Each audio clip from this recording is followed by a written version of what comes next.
সভাপতি সাহেব, আমার সামনে বসা আজিজ তওয়ালিবুল ভাই, প্রিয় উপস্থিতি, যদি আল্লাহ পাক রব্বুল আলামিন আমাদের তৌফিক দান করেন তাহলে বিনয় ও অহংকার সম্পর্কে সামান্য আলোচনা করার চেষ্টা করব ইনশাআল্লাহ।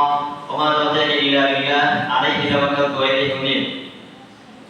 সম্মানিত উপস্থিতি, কথাবার্তা, আচার ব্যবহার ইত্যাদি সবকিছুর ক্ষেত্রে সরলতা এবং বিনয় অবলম্বন করা ইসলামের একটি অন্যতম শিক্ষা। বিনয় অর্থ হলো নিজেকে অন্যের তুলনায় ছোট মনে করা। বিনয় আল্লাহ পাক রব্বুল আলামিনের নিকট একটি পছন্দনীয় জিনিস।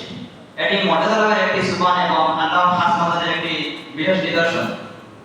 পবিত্র কালামে আল্লাহ পাক রব্বুল আলামিন বলেন, ওয়া ইবাদুর রহমানিল লাযীনা ইয়ামশুনা আলাল আরদি হাওনা ওয়া ইযা খাতাবাহুমুল জাহিলুনা ক্বালু সালামা। অর্থাৎ রহমানের বান্দা তারাই যারা এই ভূপৃষ্ঠে নম্রভাবে চলাফেরা করে, আর যখন অজ্ঞ ব্যক্তিরা তাদেরকে সম্বোধন করে তখন তারা বলে সালাম, অর্থাৎ শান্তি কামনা করে, তারা তর্কে জড়িত হয় না। রাসূল কারীম সাল্লাল্লাহু আলাইহি ওয়াসাল্লাম বিনয় অবলম্বন করার প্রসঙ্গে বলেন, ইন্নাল্লাহা ওয়া ইলাইয়া তাওয়াদাউ হাত্তা লা ইয়াবলা আহাদুন আলা আহাদিন ওয়ালা বাগিয়া আহাদুন আলা আহাদিন। আল্লাহ পাক রব্বুল আলামিন আমার উপর এই মর্মে অভিলাষ করেন যে তোমরা বিনয় অবলম্বন করবে এবং একে অপরের সামনে ধম্বিকতা প্রদর্শন করবে না এবং একে অপরের উপর সীমালঙ্ঘন করবে না। অন্য হাদিসে বলা হয়েছে যে যে ব্যক্তি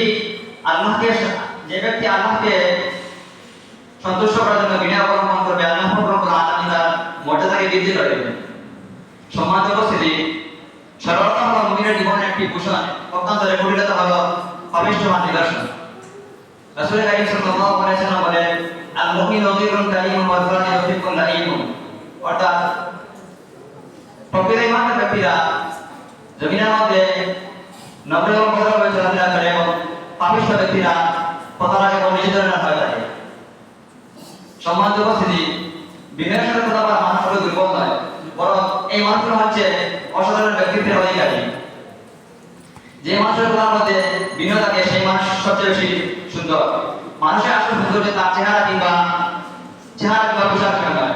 যে ব্যক্তি বিনয়, সরলতা এবং সভ্যতার সহিত কথা বলতে জানে সেই মানুষ হচ্ছে কত বেশি সৌন্দর্যের অধিকারী। প্রিয় উপস্থিতি, বিনয়ের বিপরীত যে শক্তি হচ্ছে তা হচ্ছে অহংকার। আমাদের মনের মধ্যে যে সমস্ত রোগ ব্যাধি আছে তার মধ্যে সবচেয়ে জঘন্যতম রোগ হচ্ছে অহংকার। তার ফলাফল খুব ভয়াবহ। অহংকার আসলে কি?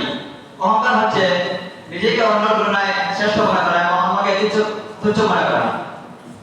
প্রিয় উপস্থিতি, অহংকারী ব্যক্তিদের কিছু বৈশিষ্ট্য হচ্ছে সে নিজেকে যেহেতু সব জায়গায় শ্রেষ্ঠ মনে করে, সে কারণেই সে সাধারণ মানুষের সঙ্গে উঠা বসা কথাবার্তা বলতে নিজেকে লজ্জাবোধ করে, এ কারণে যে এই সমস্ত বিষয় তার সম্মানের মধ্যে আঘাত হানবে। সে চায় তাকে চলার পথে মানুষ তাকে সালাম করুক, সে চায় তাকে যাতে কেউ হাত জোড় করে দাঁড়িয়ে তাকে সম্মান জানাক, এবং সে চায় কোনো অনুষ্ঠানে তাকে সভাপতি হিসাবে নিযুক্ত করা হোক ইত্যাদি। এজন্যই এই সমস্ত ত্রুটিগুলোর কারণে আল্লাহ পাক রব্বুল আলামিন কোনো ধম্বিক এবং অহংকারী পছন্দ করেন না। আল্লাহ পাক রব্বুল আলামিন পবিত্র কালামে শুরু করেন, ইন্নাল্লাহা লা ইউহিব্বু কুল্লা মুখতালিন ফাখুর। অর্থাৎ আল্লাহ পাক রব্বুল আলামিন অহংকারী পছন্দ করেন না।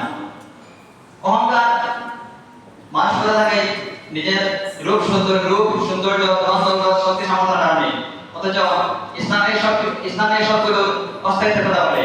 কাজেই অহংকারকে বর্জন করে এবং বিনয়কে অবলম্বন করা অপরিহার্য।